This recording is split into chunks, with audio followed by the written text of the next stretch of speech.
The email arrived on a Tuesday, which I remember because I was elbow deep in a Labrador retriever named Biscuit at the time. His left rear leg, a torn cruciate, and he was already out but breathing steady. My technician, Priya, held up my phone. The subject line read, "Legal notice, estate of Winifredo Mensa." I told her to set it on the counter. Biscuit's leg needed another 40 minutes. The email could wait. That's the thing about medicine, human or animal. It doesn't pause for your family's unfinished business. You close the incision in front of you. You suture. You breathe. And later, when the last patient is kennelled and the instruments are sterile, you sit in a quiet room with a cold cup of tea, and you read the thing that was always going to arrive. The thing you half expected for 11 years and still weren't ready for. There's a word for that particular stillness. I don't have it. But I have this story. Welcome to Calm Revenge Tales. If you've found this channel, you already know. Justice doesn't announce itself. It arrives on a Tuesday while you're working. Subscribe and stay with me. My name is Adiz Nwosu-Okafor. I am a small animal surgeon in a mid-sized practice in Leeds, and I have been paying my own bills since I was 22 years old. I want to be precise about that because precision matters. Not mostly paying my own bills, not mostly independent, completely.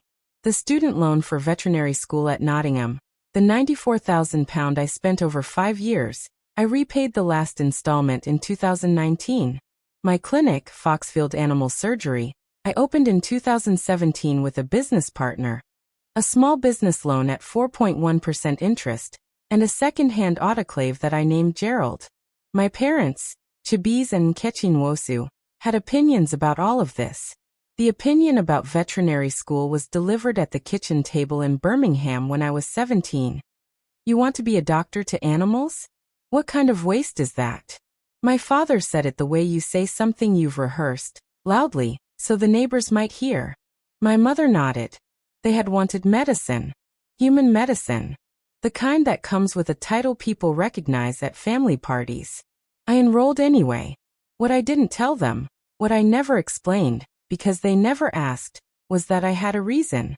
Her name was Winifredo Mensa. Granguini. My father's aunt, though he treated her more like a household object. Something useful in its time, now slightly in the way. She was the one who had driven me, at 11 years old, to a farm outside Wolverhampton to watch a vet perform a C-section on a ewe. She'd packed egg sandwiches and a flask of tea. She held my hand during the incision and said quietly, "This is medicine too, you know." I knew. The dinner was Christmas time, 2012. My second year of veterinary school. Gran Winnie was 78, and she had been living in the spare room of my parents' house for 3 years, ever since her hip replacement, and the room she occupied was called the spare room even though she was in it, which tells you something. My mother rang to say they were having a gathering. 30 people. Extended family, family friends, a few colleagues of my father's from the accounting firm. Then she said, "We'd like you to come, but don't make it about university." I asked what that meant. She said, "You know how it is. People ask what you're studying, you say veterinary. It becomes a whole conversation about your choices. It's exhausting for us." I sat with that for a moment. Then I said I'd come. Because Gran Winnie had called me the week before, and left a voicemail that I still have. She said, "Adiz, come home for Christmas. I made your father's chin-chin recipe from the book, the one with the nutmeg, and I want someone to eat it with me who actually appreciates it." That was the reason. Not obligation. Chin-chin with nutmeg, and a woman who appreciated things. The foreshadowing, I see now, was the phrase "someone who appreciates it." She said it lightly. I didn't understand the weight of it yet. I drove up on the 23rd of December. The temperature was 2 degrees Celsius. The windows of my parents' house were orange with warmth from inside, and I could hear voices before I'd even reached the door. Gran Winnie met me in the hallway.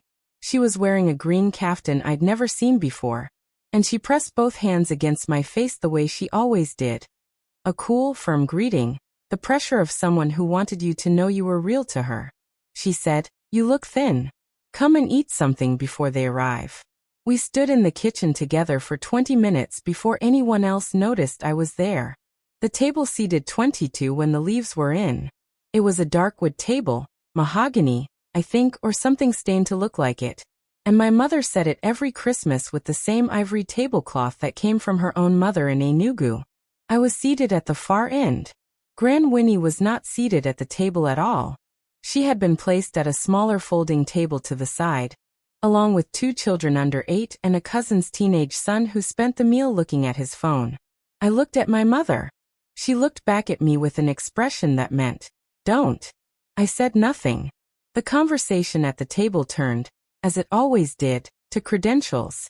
Someone's son had qualified as a barrister. Someone else's daughter was completing her medical residency at Manchester Royal. My father mentioned this with the ease of a man who has been practicing the sentence. His colleague, a man in his 50s named Festus, looked down the table at me and said, "And what about you? Your father says you're at Nottingham?" I said yes. Veterinary medicine. Festus said, "Oh." And then he looked at my father, and they shared a smile that they didn't try to hide. My father said, "To the table and not to me. We don't know where she got it from." Gran Winnie from the side table said, "She got it from me." The table went quiet. My father turned and looked at her the way you look at something that has spoken when it shouldn't. He said, "Mummy, nobody's talking to you." She said nothing after that. Her hands were very still on the tablecloth. I put down my fork. I said, "I think I'll take Gran Winnie home." My father said that was rude, that I was embarrassing him in front of guests, that I had always been difficult. I said, "That's fine." I said it once. I didn't repeat it. One of the younger women, my cousin Adana, who was 24 and had come up from London, looked at me from across the table. Her mouth opened slightly. She didn't speak. I helped Gran Winnie with her coat. We left. It wasn't a punishment. I want to be clear about that. I had a choice and I made it, and I would make it again. Gran Winnie lived with me after that. Not immediately. She had her routines, her pride, her room of things in Birmingham. But by February of 2013, she was in my 1-bedroom flat in Nottingham, on a pull-out sofa I'd padded with 2 extra duvets. And we had reorganized the space with the particular efficiency of 2 people who both prefer function to fuss. The costs were specific. My student bursary was £9,450 a year. Food for 2, with her dietary restrictions, low sodium, soft textures after a bad dental month, ran to about £180 a week when I was being careful and £220 when I wasn't. I gave up the gym membership, which was £34.99 a month. I sold a bicycle I wasn't using for £60. I tutored 2 first-year students in anatomy for £15 an hour, Wednesday evenings, in the kitchen while Gran Winnie watched television with the sound slightly too loud. She never asked about the money. She never asked about anything that would require me to admit I was managing. She simply appeared on Saturday mornings, with a small brown envelope that contained precisely £40 in cash, and she said, "For the groceries." The first time I tried to refuse, she looked at me and said, "Don't make me feel like a burden. Let me be useful." So I let her be useful. She taught me her chin-chin recipe in November of 2013, the one with nutmeg. We stood at the kitchen counter for 3 hours on a Sunday afternoon, and she guided me through it like a surgeon talks a student through a procedure. Unhurried, precise, with corrections that never felt like criticism. I have the recipe card she wrote out for me. Her handwriting is in blue ink, slightly slanted, with the measurements written in both metric and her own private units. 2 good handfuls of flour. It lives in the drawer beneath my knife block. I am not going to tell you yet why that recipe card matters. The years went by the way years do when you're working and careful and slightly tired. I qualified in 2015. Gran Winnie came to the graduation. She sat in the front row of the audience section, and she clapped with both hands above her head, and she didn't care who saw. My parents did not come. They had sent a card. Inside, my mother had written, "Congratulations. We hope it was worth it." I put the card in a drawer and didn't think about it for a long time. If you're still here, and I hope you are because the story is not finished, please subscribe to this channel. Because what's about to happen to my family's understanding of worth took 11 more years to arrive, and I need you with me when it does. The years between 2015 and 2026 were, by any measure, ordinary. I moved to Leeds. I worked under a senior surgeon named Dr. Halvorsen for 2 years, who was exacting and demanding and taught me more in those 2 years than I learned in 5 at university. I saved. I found my business partner, Claudia Ferreira, who handles the business side with the same precision she brings to everything. And in 2017 we opened Foxfield Animal Surgery in a converted building on Otley Road with 2 operating theaters, and a waiting room that smelled of lavender because Claudia insisted on it. Gran Winnie visited twice a year. She took the coach from Birmingham, always refusing the train because she said the seats were too close together, and she didn't trust the quiet carriage to stay quiet. She met Gerald the autoclave on her first visit and said, "You named your equipment. You're going to be fine." In 2021, she fell. Not badly, a stumble in the kitchen, a cracked wrist, but she was 86, and her body registered it differently than a cracked wrist registered in someone younger. She moved more carefully after that. She slept more. The visits became shorter, and then she stopped taking the coach. And then I started driving to Birmingham every 6 weeks instead. My parents were, technically, in the same city as Gran Winnie at this point. They visited her twice in the year after the fall. I know this because I asked her, and she told me plainly, twice. Once at Christmas, once in April. "Your mother brought a plant." She said it without bitterness. That was the second of her weighted lines, and I recognized its weight. Not anger, but a very old tiredness. I drove down every 6 weeks. I brought food, things I had made, or things she had once made for me that I had learned to approximate. The chin-chin. A pepper soup she taught me in 2016. Soft bread rolls, because her teeth. The recipe card was always in my bag. I don't know when I started carrying it everywhere. I don't know when it became the thing I checked for the way you check for your keys. In March of 2024, Gran Winnie said to me, during one of those visits, "There's a tin in the wardrobe. Don't open it until a lawyer tells you to." I said, "Gran." She said, "Adiz. Don't argue with me. You're a doctor. You know what I'm telling you." I knew what she was telling me. She died in September of 2024. Quietly, in the night, in the bedroom of a care facility in Edgbaston that I had found and paid for and visited with the regularity of someone who is keeping a promise. I was there the next morning. My parents were called the same day. The letter arrived in June of 2026. It was from a firm called Hartley & Osei, solicitors, based in Birmingham. Winifred Osei Mensah had died possessed of an estate valued at £10.4 million. I want you to sit with that number, because I did. The source was straightforward, once the solicitors explained it. Gran Winnie had been, for 40 years, a minority shareholder in a pharmaceutical logistics company founded by her late husband's family. The company had grown quietly, steadily, in a way that doesn't make headlines until it does. And in 2022, it was acquired by a consortium that included a major American healthcare group for £3.2 billion. Gran Winnie's share had been modest, about 0.3%, but she had held it through 3 decades of compound returns and one very clean acquisition deal. She had told nobody. Not her nephew Chibiz. Not her nephew's wife. Not anyone who had placed her at a folding table, or brought her a plant once in April. She had told a solicitor, and a financial advisor, and on a Sunday afternoon in a kitchen in Nottingham in 2013, she had told me, except she hadn't told me in words. She had told me in a recipe card that she instructed me to keep. The meeting at Hartley & Osei was on a Wednesday. My parents were there. Their solicitor was there. My father's sister, Aunt Blessing, who had flown in from Lagos and said almost nothing, was there. I put the recipe card on the table. My parents looked at it. My father said, "What is that?" I said, "It's a recipe card. She wrote it for me in 2013.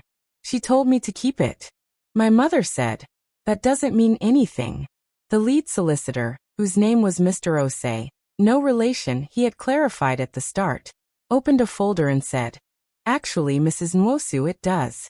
Miss Nwosu Okafor is the named primary beneficiary of Ms. Winifred Osei Mensah's estate. The bequest is total, excluding specific charitable disbursements. The figure net of duties is approximately £8.9 million. My father stood up. He said a number of things. I will not repeat them. My mother began to cry in a way that had a shape to it. A performance of grief that became something else in the middle, something that looked, briefly, like fear.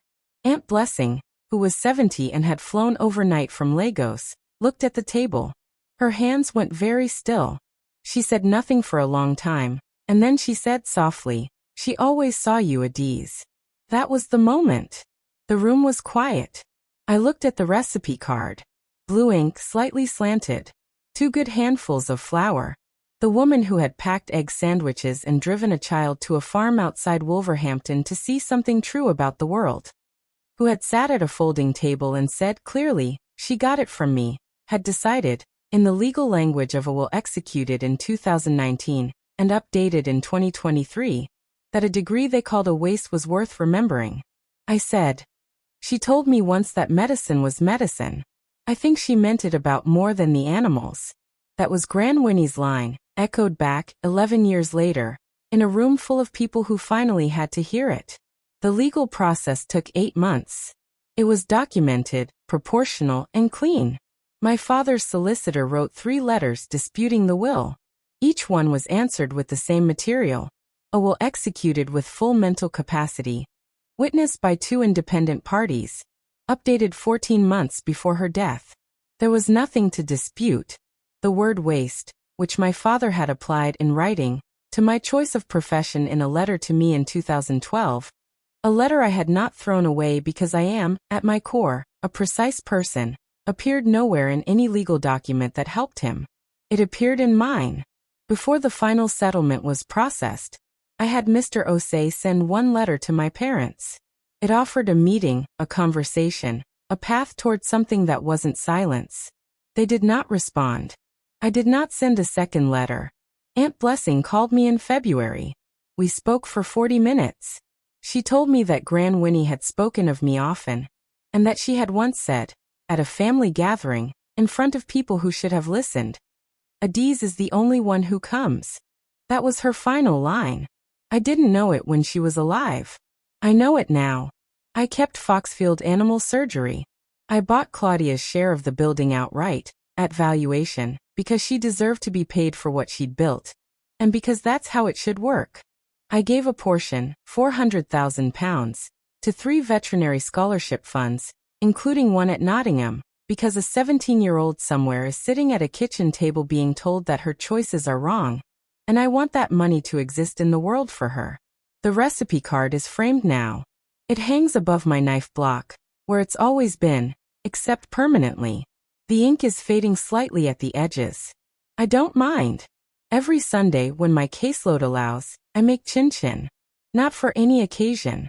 Just because she taught me how, on an afternoon in November, with the winter coming in through the window and the television too loud in the other room, and the particular smell of nutmeg and warm oil. And because some things you learn with your hands stay in your hands. That's the inheritance. Not the money. The hands. The knowing. If this story stayed with you, share it with someone who's been told their work doesn't count. Leave a comment with the name of someone who saw you when others didn't. And subscribe, so the next story finds you. Someone in your life is sitting at the folding table right now. Go be the person who says, "She got it from me." I'll see you in the next one.